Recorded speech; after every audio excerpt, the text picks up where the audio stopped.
Oi, pessoal.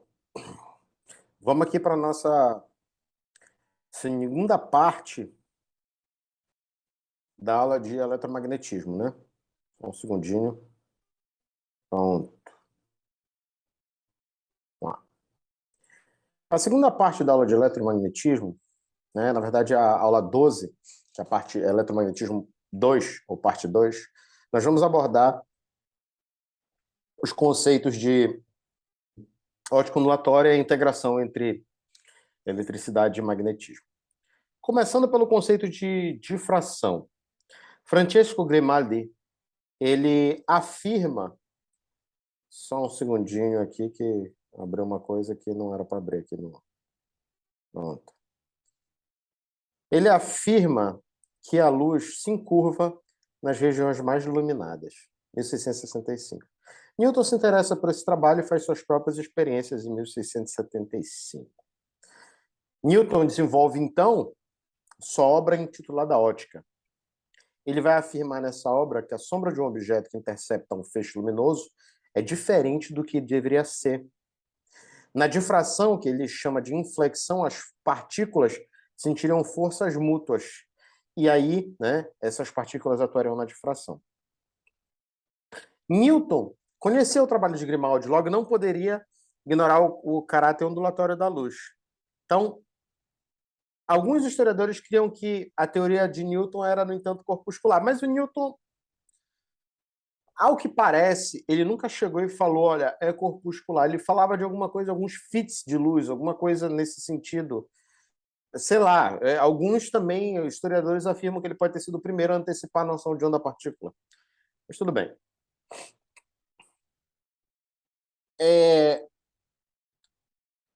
Havia uma pergunta na época, aí no século XVII, século XVIII, que só poderia ser respondida no século XIX, que é a seguinte: como a luz é uma onda se ela se propaga em linha reta? Fresnel, né, Agustín Fresnel, ele vai analisar a matemática da difração e a conclusão que ele chega é que a razão do comprimento de onda e das distâncias características é próximo de 1 no fenômeno da difração. Isso usando já a matemática e física do século XIX, naturalmente. E a razão do comprimento de onda das distâncias características é próximo de 0 na propagação em linha reta. Por isso que você não consegue olhar o que tem atrás de uma porta, ok? Porque a luz não consegue desviar, porque o comprimento de onda dela, dividido pelas dimensões dos objetos típicos, ou mesmo até do buraco da fechadura, é muito próximo de 0. Interferência. Em 1665, Robert Hooke, ele escreve a obra Micrografia. As cores são produzidas por corpos transparentes finos. É o que ele vai afirmar lá. E Hooke afirma explicitamente que a luz é uma vibração transversal à propagação de um meio sutil e homogêneo, mas posteriormente ele nega. Olha aí, cara. Estou falando certo para vocês, mas depois eu vou lá e... Não era bem isso que vocês entenderam. 1672. Newton usa lentes planoconvexas em lâminas de vidro e descreve usando a teoria dos acessos, que são os tal dos fits, em 1704. Então, o debate Newton-Hooke se estende para a divergência entre ondulatória e corpuscular. Sobre interferência, é o que temos para falar, por enquanto, sobre esse fenômeno no início dos estudos acerca dele. Na época, esse paradigma substancialista que vigia no calor, que nós vamos mencionar posteriormente, que vigia na eletricidade, também estava presente na ondulatória. Então, o Descartes ele afirma que a luz se propaga no éter, 1637.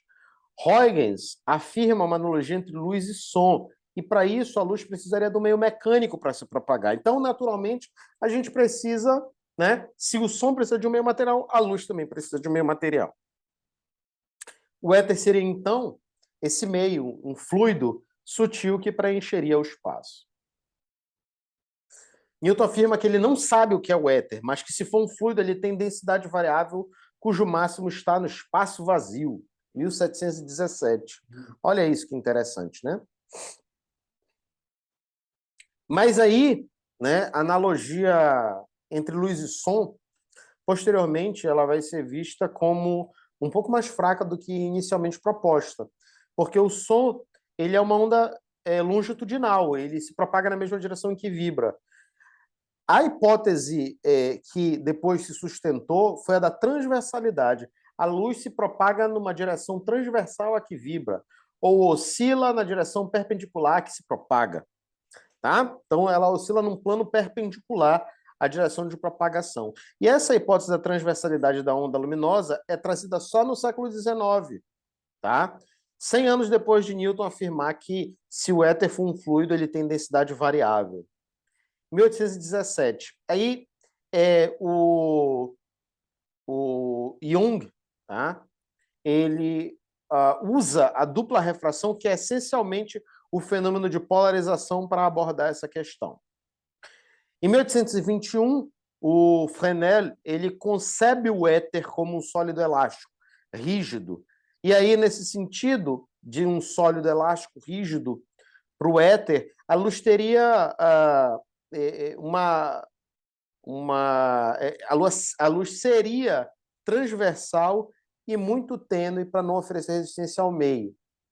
Jung também critica o modelo de Fresnel, pois ele afirma que o éter deveria ser totalmente sólido, como altamente elástico, por causa da resistência lateral, o que era contraintuitivo nesse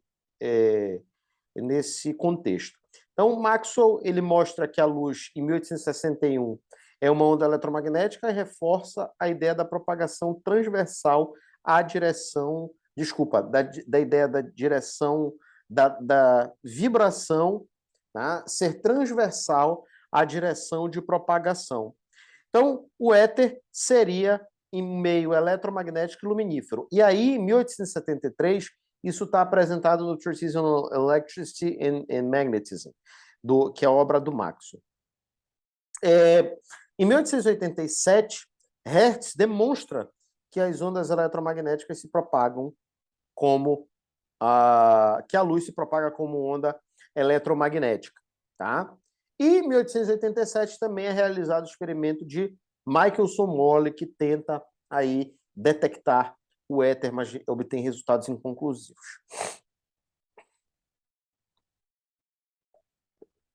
Voltemos agora um pouco para o século XIX e falemos sobre a experiência de Young, ou Jung.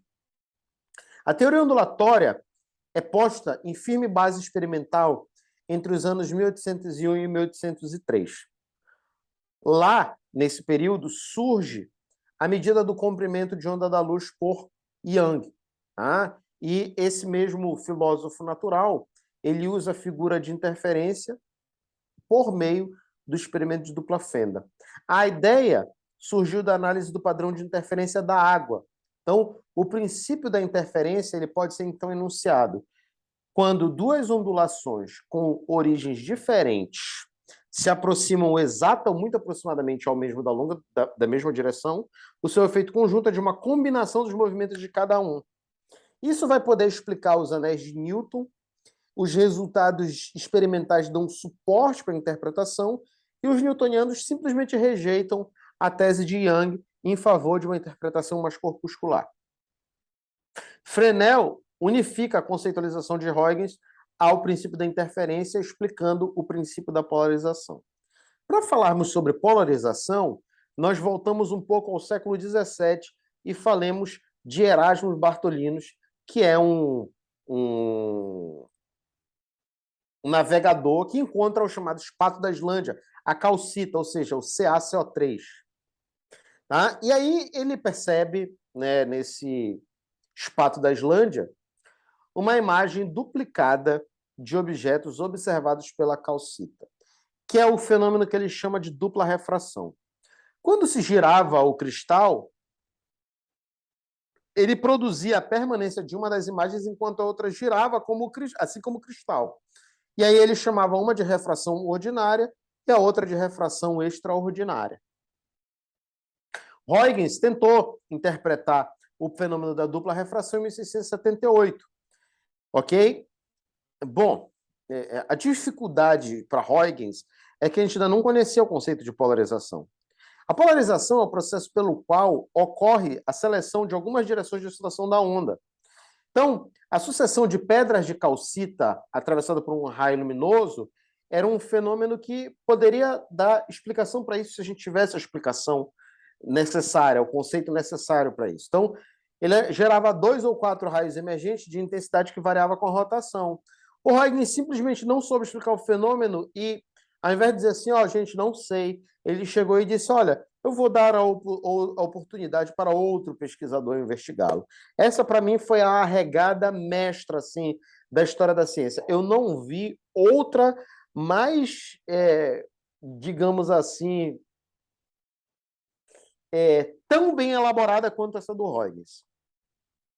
Newton afirma, então, que a luz seria polarizada, pois ela tem 2 polos. Só um momento que está tocando um celular aqui.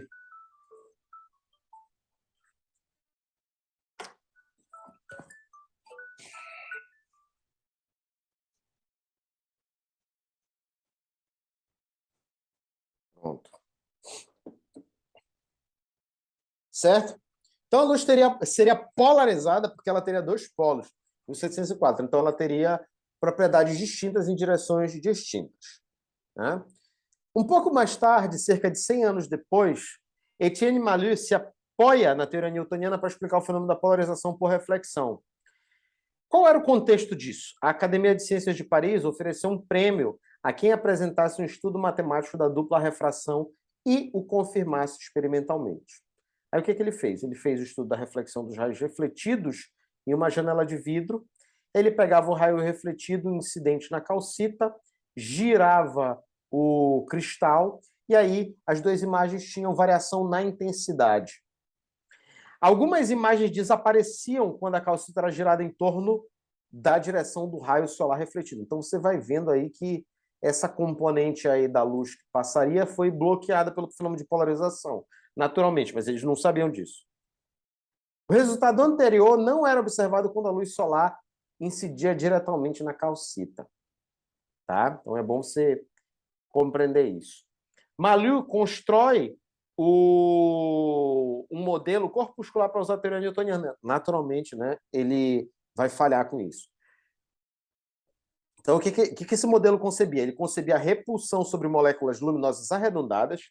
Aí, para ele, havia 3 eixos ortogonais desiguais. Aí tinha um eixo maior, que era a direção do raio luminoso, e os eixos menores eram perpendiculares ao raio luminoso. Na reflexão, as forças fariam com que os eixos das moléculas refletidas ficassem paralelos, que, na verdade, é a forma que ele tentou postular a seleção da direção de oscilação da luz. Tá? Claro, se você for ver, esse modelo ele é cheio de hipóteses ad hoc, certo? Esse modelo ele é muito mais facilmente explicado por um modelo ondulatório. Então, em 1817, né, cerca de 6 anos depois disso, Jung ele sustenta a transversalidade da luz. O Arago e o Fresnel, tá, que são 2 físicos franceses, eles tentam abordar essa dupla refração, que era assim chamada, de uma perspectiva ondulatória, no ano de 1816, tá? Um ano antes do Jung sustentar a transversalidade da luz. Ele vai dizer que os raios extraordinários e ordinários não produzem franjas de interferência e que os raios eram polarizados em direções diferentes. Ou seja, o que eles estavam dizendo? Que não se tratava de um fenômeno de interferência, era um fenômeno de ondulatório novo. Então, Fresnel explica a dupla refração da calcita como fenômeno de polarização no ano de 1819. E aí, né, a polarização é caracterizada pela direção das oscilações das ondas eletromagnéticas. A gente fala de onda eletromagnética aqui, né, mas a gente está falando da luz, tá? Da luz, em 1823. Essa unificação de luz como onda eletromagnética só vai ser possível 50 anos depois dessa descoberta. Tá? Agora nós passamos a discutir o triunfo da teoria ondulatória e o ressurgimento da teoria corpuscular da luz. A controvérsia, gente, entre teoria corpuscular e ondulatória, ela era, digamos assim, a tentativa de resolvê-la era inócua. Ou melhor, ninguém ia conseguir resolver isso antes que a gente conseguisse algumas coisas antes. Então, Como é que a gente poderia resolver essa tensão? É essencialmente medindo velocidade de propagação. Porque existem experimentos que a gente pode entender retroativamente como cruciais que nos mostram claramente que se a razão entre as velocidades entre dois meios em que a luz sofre refração é uma, ela é a favor da teoria corpuscular, se for outra, é a favor da teoria ondulatória. Mas, claro, nenhum desses experimentos, não existem experimentos cruciais. Como fala o Lakatos, o experimento é crucial sempre numa forma retrospectiva. E a gente já entendeu muito bem isso, porque um programa de pesquisa nunca se finaliza com um experimento, com uma evidência contrária. Isso é cabeça do falsificacionista, lembram?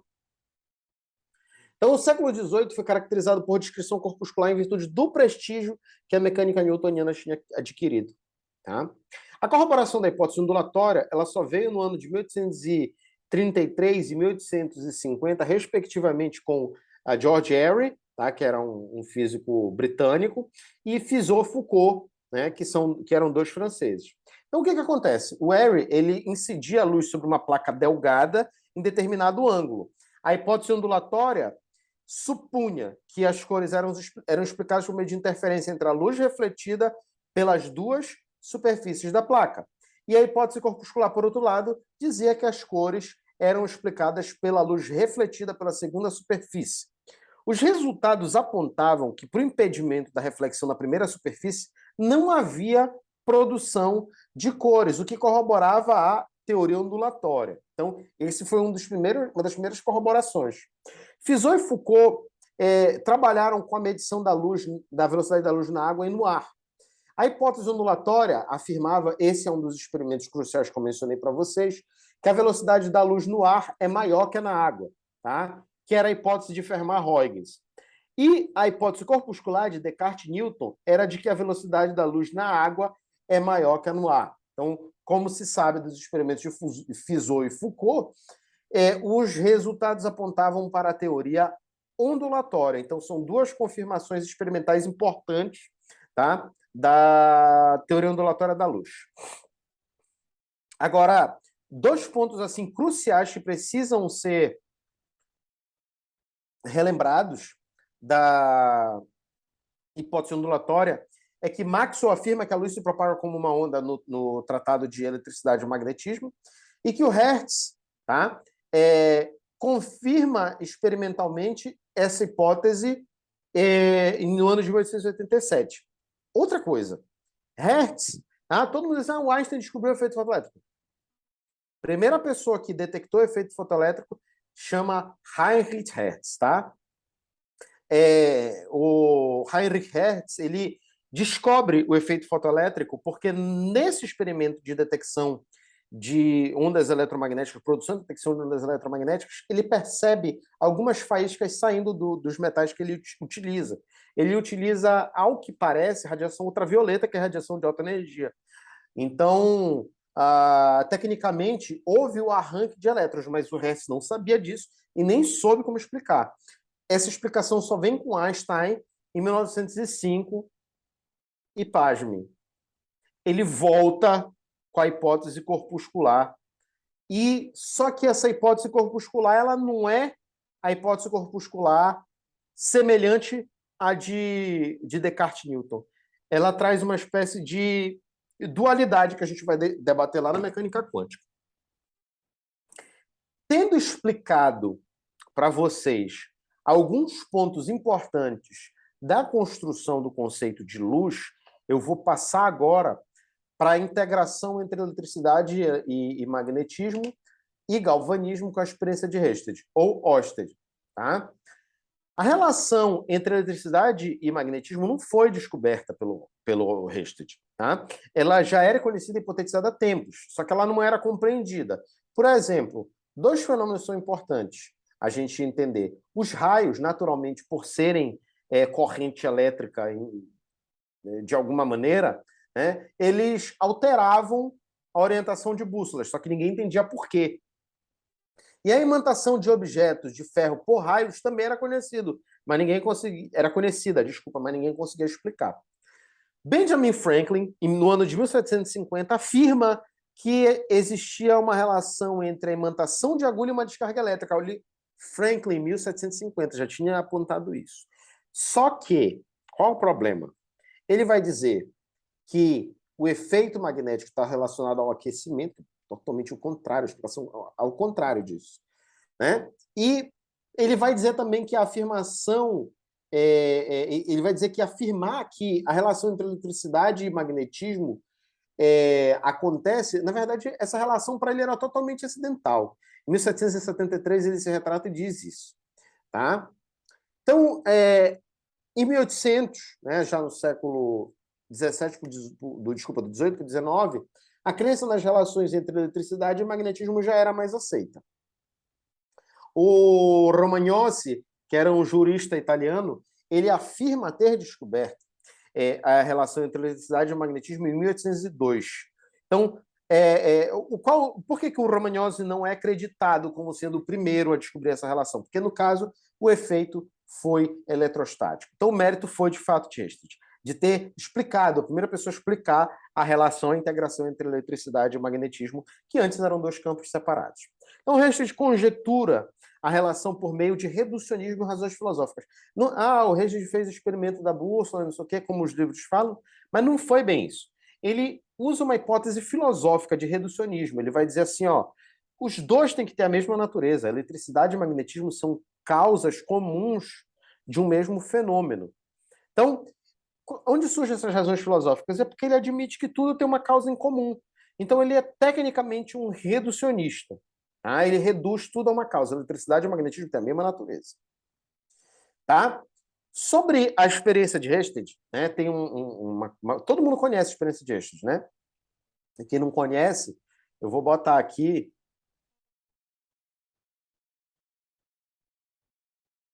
Cadê? Eu vou compartilhar a tela aqui e vou procurar um.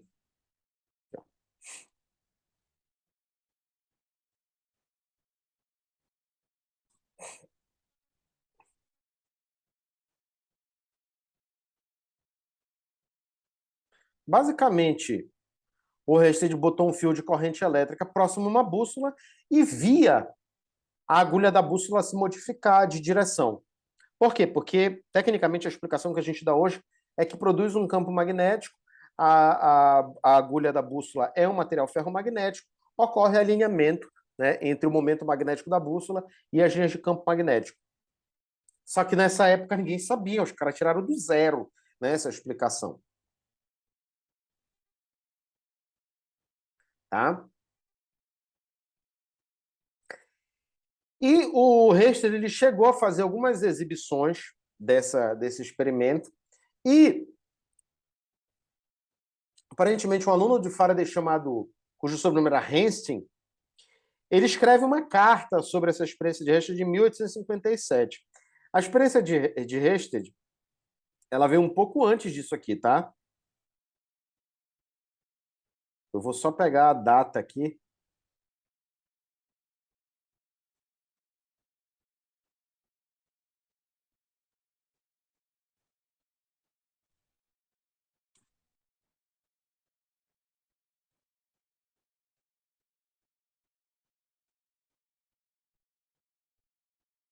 Alguns dizem que é 1820, outros em 1819, mas eu estava com essa data de 1820 na cabeça, tá?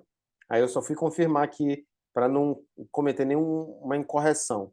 Mas em 1857, o Hensing escreve uma carta ao Faraday sobre essa experiência. Ele diz que o Hensting não coloca a agulha da bússola paralela ao fio de corrente, mas quando ele fez isso, ele descobriu o efeito, né, que o Hensting teria apresentado a experiência em uma conferência e falhado algumas vezes por computar errado a espessura de fios e o valor necessário de corrente elétrica. Claro, né, gente? Você precisa determinar todas essas coisas antes de você realizar a apresentação, né? Porque é uma apresentação que, tecnicamente, parece ser muito sensível, né? Então, quais são as consequências dessa experiência de êxtase?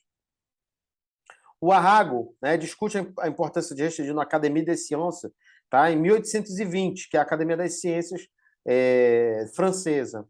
Os trabalhos de Hested influenciaram diretamente o André-Marie Ampère, que era outro físico francês. Eu vou falar uma coisa para vocês aqui. Século XIX, né? Aparece muito trabalho de inglês, e de francês. Século XVIII, aparecem muitos trabalhos de ingleses, certo? Século XVI, começam a aparecer de italianos, né? 16 e 17. Século XX, de alemães. Vejam onde é que está o dinheiro do mundo, né? E você vai concluir que isso está diretamente ligado com ciência e tecnologia. Tá, feito esse comentário, né? Como é que esses trabalhos influenciaram Ampère? Então, Ampère escreve a memória relativa aos fatos, aos novos fenômenos galvanoelétricos, certo? Essa experiência de Rystad, ela permite uma integração entre o galvanismo, que era o campo que estudava corrente elétrica, o eletricidade e o magnetismo. Aí, nessa obra, o Ampère descreve a construção do galvanômetro. O André Ampère, ele escreve também a memória sobre os efeitos da pilha, em 1820, que aí ele descreve a força entre correntes elétricas. Tá? Jean Biot e Félix Savart apresentam um estudo sobre forças sobre um polo magnético posto nas proximidades de um fio de condutor de corrente, em 1820. Nesse trabalho, eles deduzem, tá, que a força é perpendicular a uma perpendicular ligando o fio ao ímã, e deduzem que a força é proporcional ao inverso do quadrado da distância. Mas, diferentemente do que colocam os livros didáticos, e eu vou até pegar aqui um para vocês para provar o meu ponto, o clássico livro de eletricidade e magnetismo, ou, desculpa, de física básica, seu volume de eletricidade e magnetismo. Vamos lá.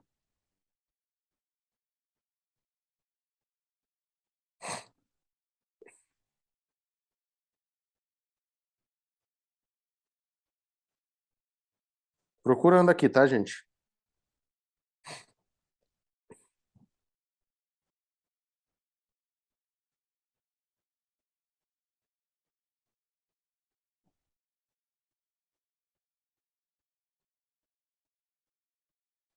Deixa eu ver se eu acho no índice onomástico. Tem índice onomástico Halliday? Acho que tem, né?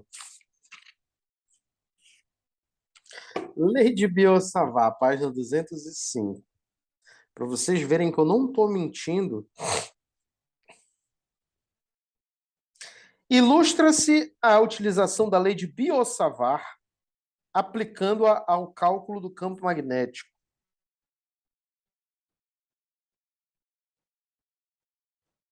Tá?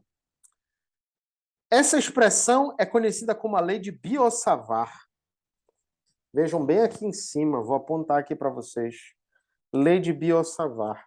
Bom, primeiro que é uma expressão que diz que o diferencial do campo magnético é a permeabilidade magnética do vácuo dividido por 4π, vezes a corrente, o elemento de corrente, produto vetorial com a posição do elemento de corrente em relação ao sistema de coordenadas utilizado, entre o ponto em que se calcula o campo magnético, dividido pelo módulo ao cubo desse vetor. Dois erros aqui. O primeiro, que Biot-Savart não deduziram essa expressão. Quem deduziu essa expressão foi Pierre-Simon de Laplace, tá? Que ele deduz a lei de Biot-Savart. Segundo erro, Biot e Savart trabalharam com força e não com campo. Não existe uma lei de Biot-Savart do campo magnético. Tá, gente? Isso aqui é criação da cabeça dos físicos que escreveram livros didáticos. Por alguma razão, essa fórmula se popularizou, né? Mas ninguém deu a devida explicação para isso. Faraday apresenta a experiência do rotor eletromagnético em 1821. Barlow constrói um motor inspirado em Faraday em 1822. Ampère apresenta a teoria matemática dos fenômenos eletromagnéticos deduzida unicamente da experiência. Esse é o título do livro dele, Teoria Matemática dos Fenômenos Eletromagnéticos deduzida unicamente da experiência, em 1825. Nesse livro, o Ampère ele apresenta o modelo amperiano das espiras de corrente. Então, ele vai dizer que de certa maneira, uma implicação de você dizer que toda matéria é magnética.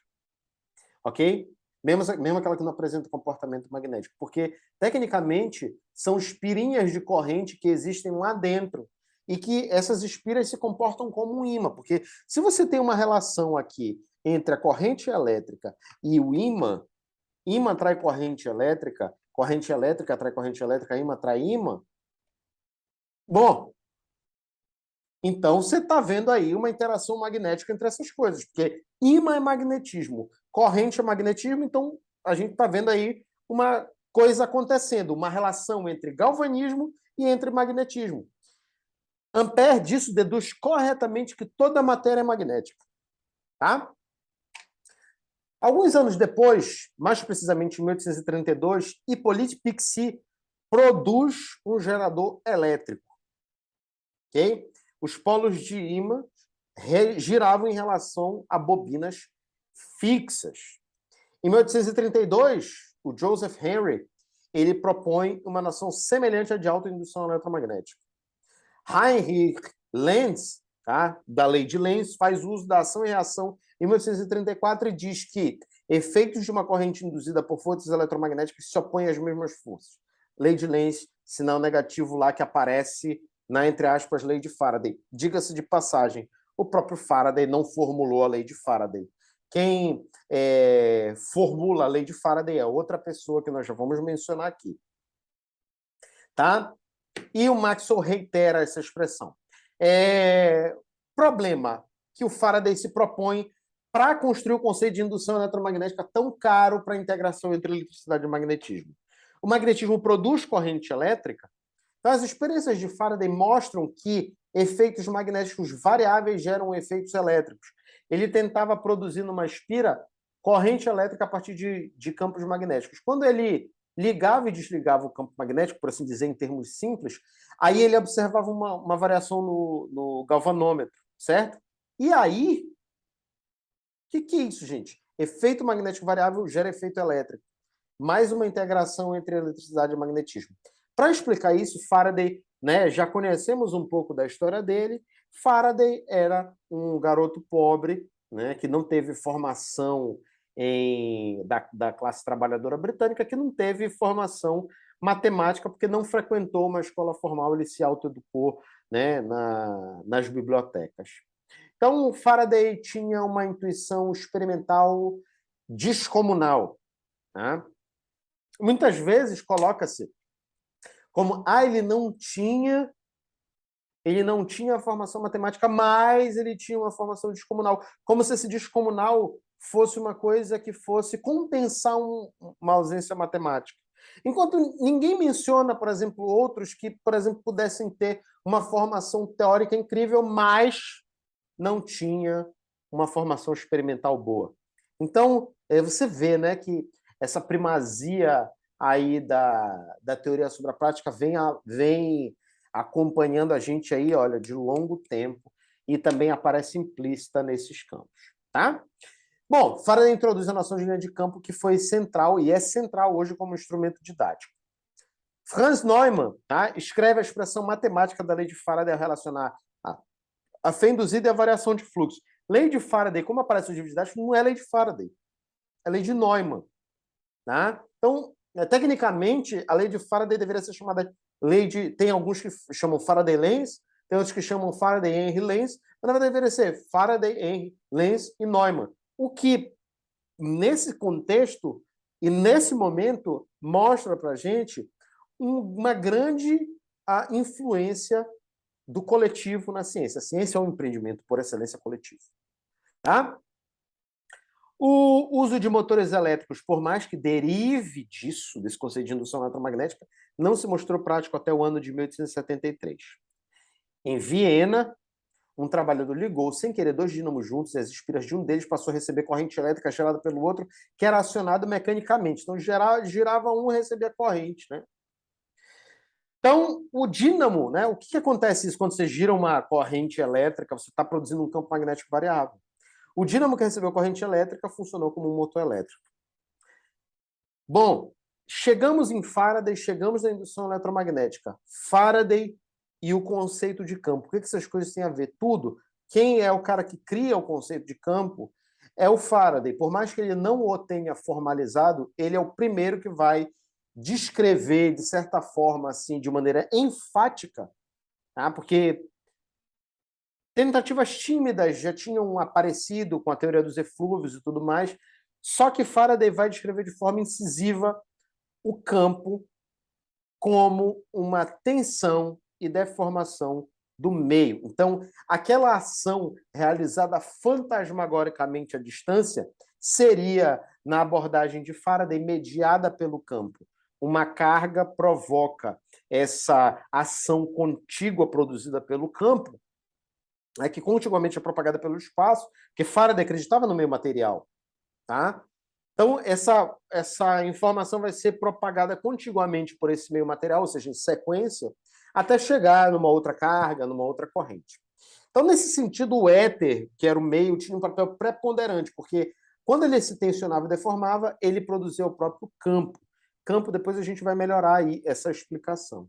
O campo seria, então, uma forma de operar matematicamente ou um aparato conceitual. Dependendo da forma que você escolha, você tem uma abordagem realista, né, quando você usa o campo como uma coisa que realmente existe no espaço, ou você tem uma abordagem instrumentalista, que é quando você considera o campo somente como um instrumento de cálculo. Lembre-se disso. Chegamos, então, em Maxwell e a natureza da luz.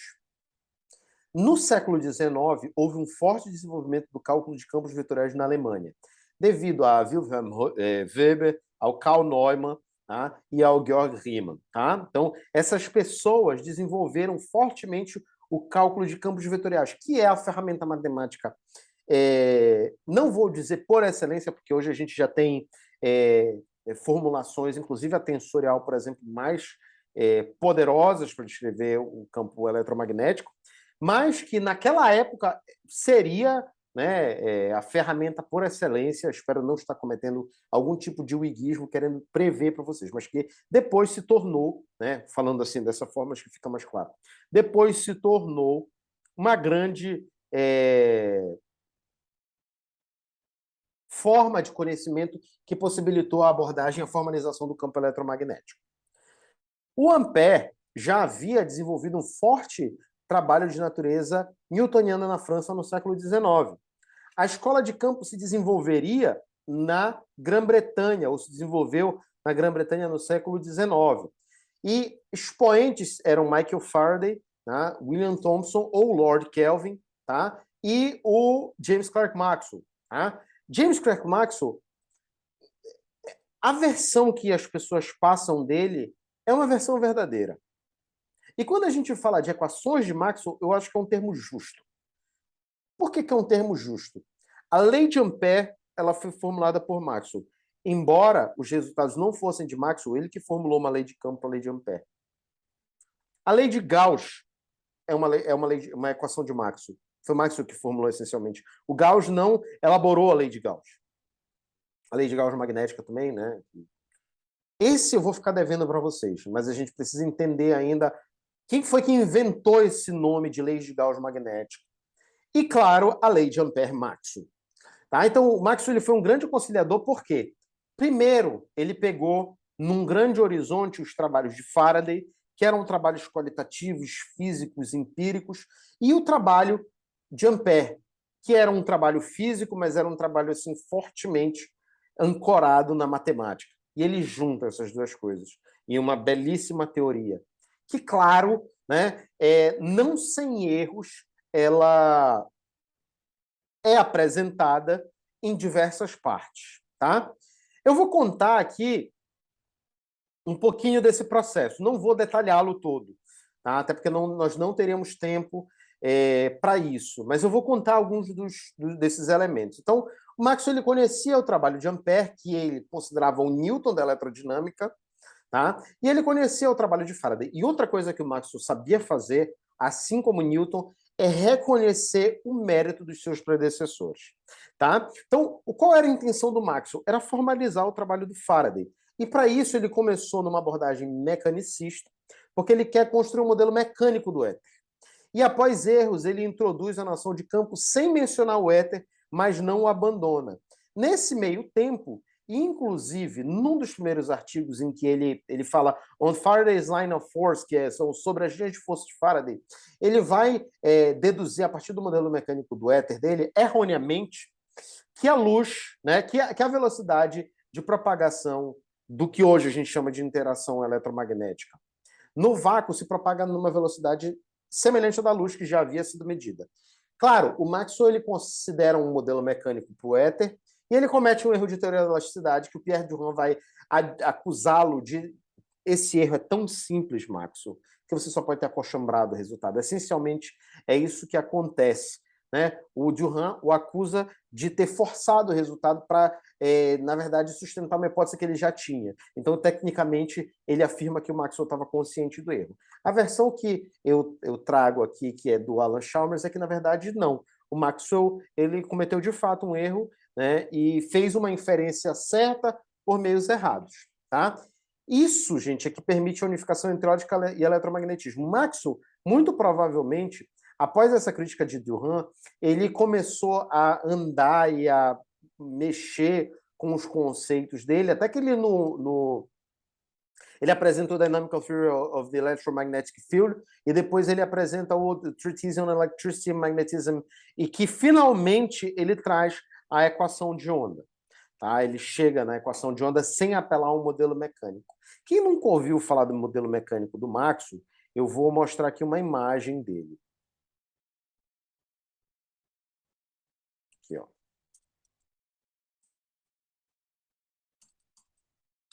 Era como se fosse um conjunto de engrenagens. Tá?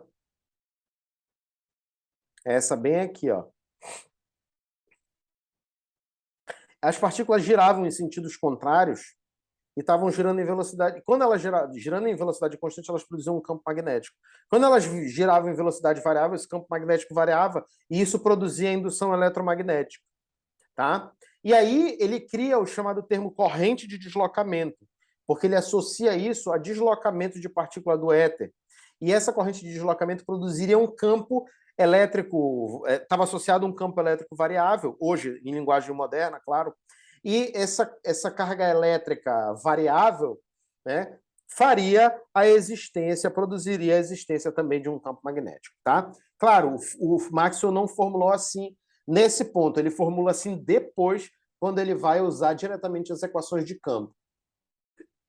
Ok? Então, basicamente, foi esse o percurso que o Maxwell segue, né, na unificação entre ótica e eletromagnetismo. O trabalho dele é On Faraday Lines of Force, eu vou até aqui procurar a data exata, né?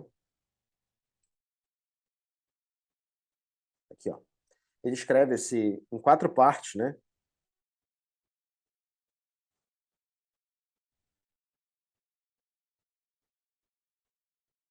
Em 1856, tá? Em 1863/4, né? Minto, ele escreveu, mas aqui, ó, ele publicou em 1861 e 62. Em 1864, ele publica a Dynamical Theory of the Electromagnetic Field. Eu vou até confirmar aqui essas datas, porque assim, são muitas, né? E a gente pode acabar se confundindo, para não... 1865, 4 para 5, né, o Maxwell ele publica o Dynamical Theory. E depois, em 73, esse aqui, porque eu já acabei de ver, né? 1873, ele publica o Treatise on Electricity and Magnetism, tá? Em que ele, de fato, apresenta a teoria no seu formato final, com as correções que tinham que ter, tá? Então, Maxwell foi um grande integrador, ele realmente é justo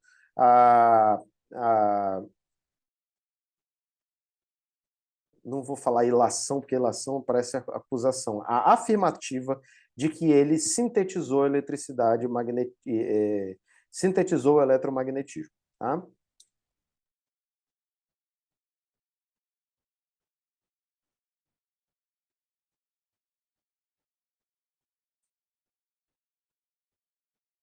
Por último, né, Hertz, tá? Comprova a existência de ondas eletromagnéticas em 1887, Maxwell já havia falecido, morreu de câncer no estômago, Maxwell, morreu jovem ele. E isso acontece num contexto em que a Academia de Ciências de Berlim oferece um prêmio em 1880 para quem demonstrasse esse fenômeno. Então ele constrói um pequeno circuito oscilante que produzia ondas de rádio, a lambda de aproximadamente 0,3 metros, comprimento de onda. E ele testou as características das ondas e verificou de fato, né, que as ondas eletromagnéticas se propagavam como uma onda. Passamos aqui para a última parte dessa aula que fala sobre a relatividade especial. Uma coisa que a gente precisa entender é que a teoria da relatividade especial, antes de Einstein, eu vou passar um vídeo para vocês muito mais completo, que conta a história detalhada da relatividade especial, para caso vocês queiram assistir, que é do Roberto Andrade Martins. Ele tem um livro sobre isso, um livro muito bom, por sinal. A relatividade, ela não surge com Einstein. Inclusive, Einstein não ganhou o prêmio Nobel pela relatividade. Tá? A relatividade já estava praticamente pronta quando Einstein ele traz a teoria dele. O mérito da teoria dele é essencialmente didático. Né? Desculpa. Einstein ele traz a teoria de uma forma que é tão simples, né? Tão mais simples do que, por exemplo, aqueles escritos complicadíssimos do Poincaré. Tá? A relatividade ela vem de uma síntese entre mecânica e o eletromagnetismo.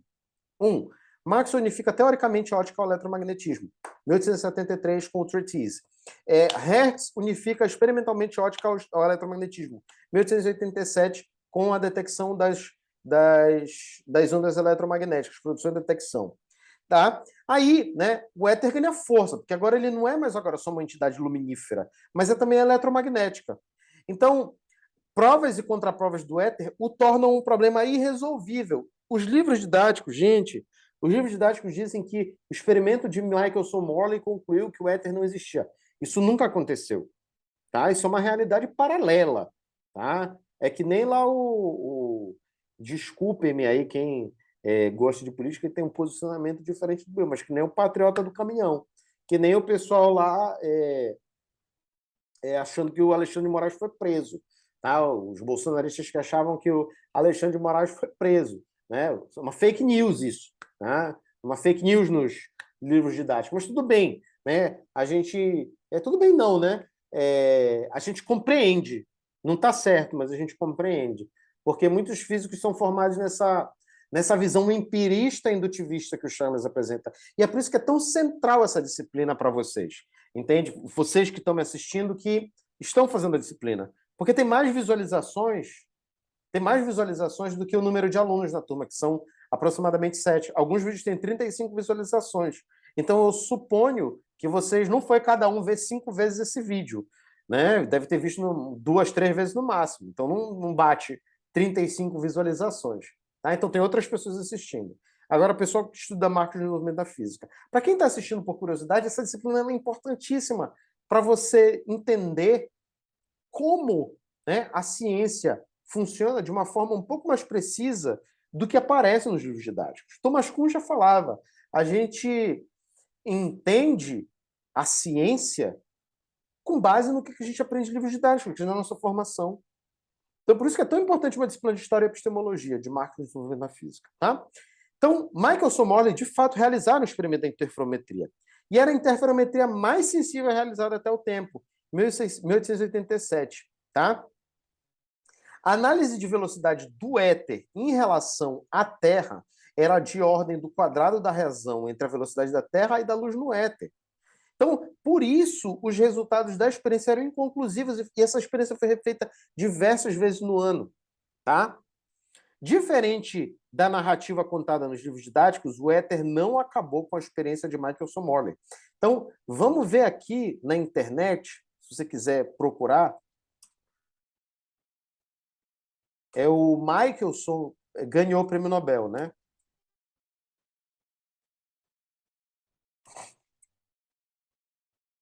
Albert Michelson, 1907. Tá aqui, ó. Albert Abraham Michelson. O cientista laureado com o prêmio de 1907 foi Albert Abraham Michelson por seus instrumentos de precisão óptica e as investigações espectroscópicas e meteorológicas realizadas com sua ajuda. Veja, ele ganhou o prêmio Nobel por causa da interferometria. Entende? E por isso que essa interferometria era a interferometria mais sensível realizada até então. Então, o Michelson ganhou o prêmio Nobel de 1907, 10 anos depois, por causa de interferometria. Não porque ele mostrou que o éter não existia. Pelo contrário, com a melhor interferometria que tinha, o resultado era inconclusivo. Tá? Bom, vários cientistas já tinham construído artefatos teóricos para lidar com o problema. A gente vai falar aqui da solução de Einstein, mas vários cientistas, por exemplo, Lorentz, o Abraham, o Poincaré, o Voigt e outros. Então, tecnicamente, em 1905, o arcabouço da relatividade já estava fundado. A contribuição de Einstein foi vista como mera extensão do trabalho de Lorentz. Tá? Einstein enuncia o princípio da relatividade. Por isso que a gente vai pegar aqui a teoria do Einstein, porque ela foi uma mera extensão, mas ela é uma extensão didática. Que, né, ele vai considerar, ao invés de considerar a mecânica, né, porque assim, a mecânica tinha que as leis da mecânica valem para todos os referenciais iniciais. Beleza, isso aí é ponto pacífico. Agora, Einstein, ele considera que as leis da física são as mesmas para todos os referenciais iniciais.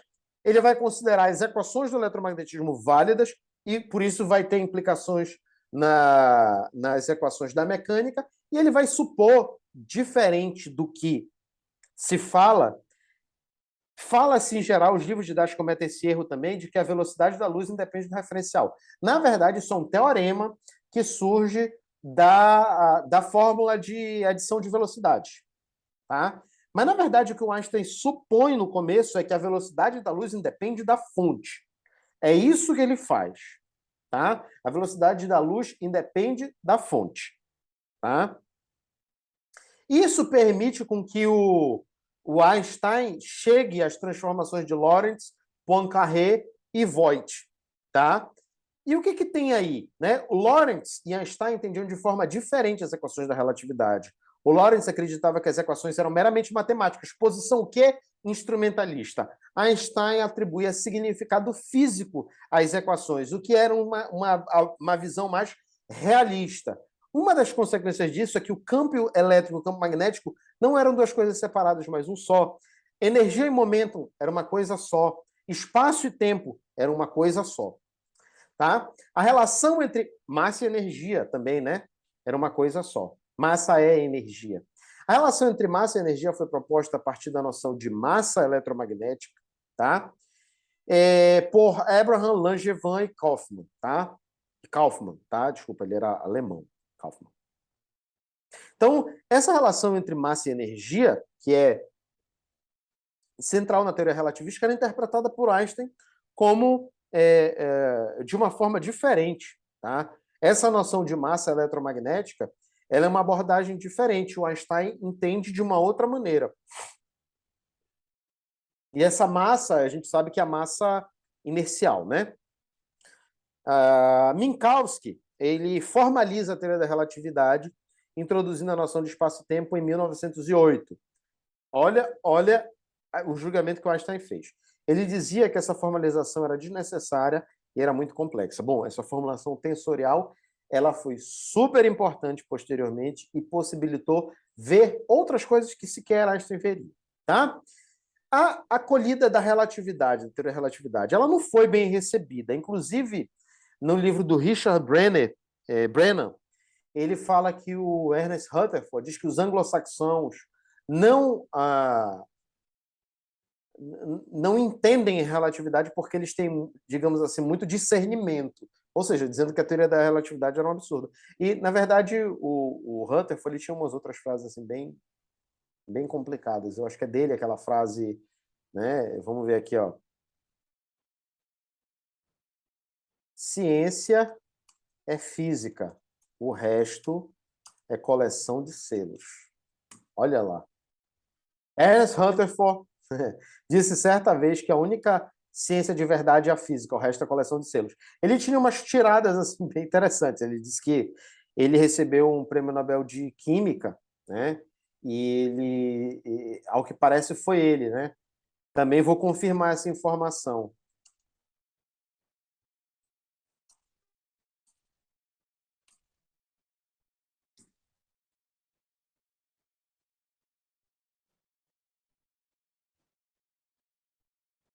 Vamos lá.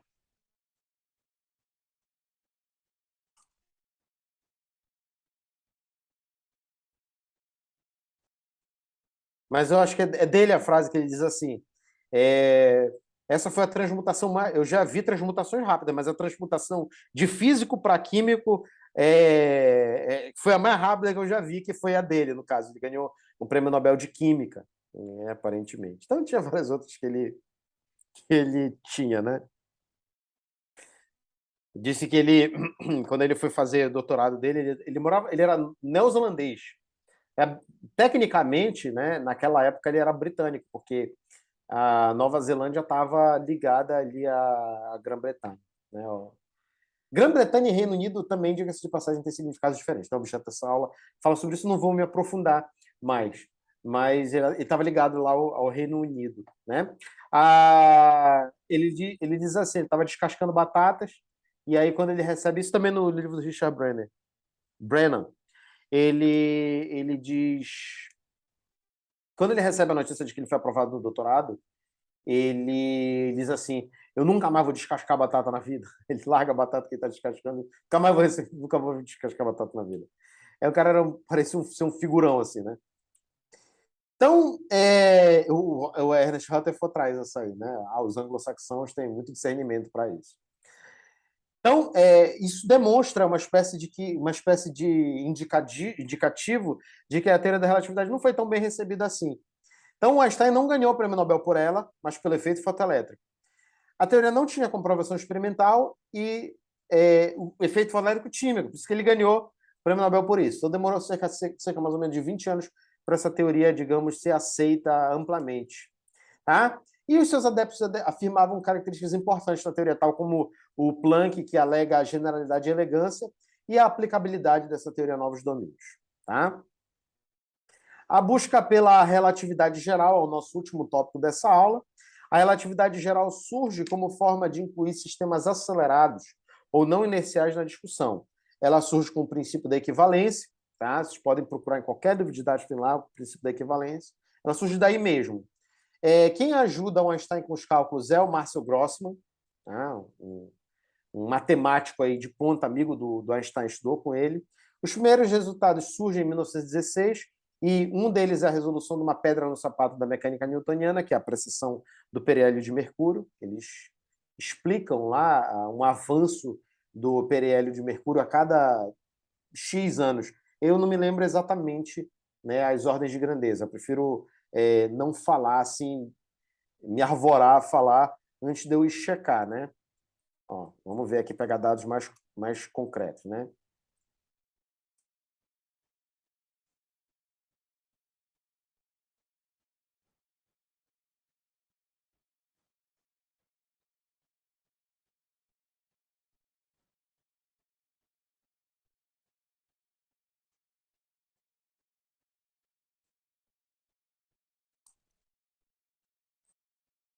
Ó, 574 minutos por século, tá? No site do Plato, da UFSC, tá? 574, eu acho que é minutos aqui. É minutos.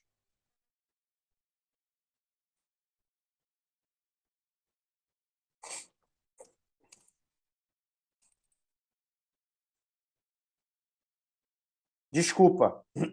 Contrário aqui, né? É porque tem dois aqui, agora que eu vi. São 574 segundos a cada século, tá? Parece pouco, né? Mas para observações astronômicas é muito, tá? E ele prevê também, né? O Einstein vai prever com a teoria da relatividade geral o desvio da luz por massas grandes. A Primeira Guerra Mundial, que aconteceu entre 1914 e 1917, ocasiona dificuldades com a observação dos eclipses. Tá? Em 1919, pós-guerra, né, a Royal Society, a Royal Astronomical Society, realizam observações na Ilha do Príncipe, aqui no nosso Sobral, em Brasil, que confirmam a relatividade geral. Nesse sentido, isso confirma a ideia de que o espaço é curvo, que o tempo está em mesmo pé de igualdade que o espaço, que a matéria encurva o espaço. O que a gente pode concluir disso? Duas coisas. Primeiro, conceitos são livres criações da mente humana, que tem um amparo no mundo real, mas que esse amparo não é tão simples, tá? Eles possuem correspondência, essa correspondência, como fala o Mário Bunge, não é imediata, ela é mediata. Mediada a relação entre teoria e realidade, ela é complexa e ela não é uma relação imediata, tá? A física não prevê, ou digamos assim, não prevê diretamente coisas, ela prevê indiretamente coisas. E que a ciência é um empreendimento social. Beleza, gente? Com isso, a gente finaliza a nossa segunda parte da história do eletromagnetismo e já desembocamos na relatividade. Deixa eu parar aqui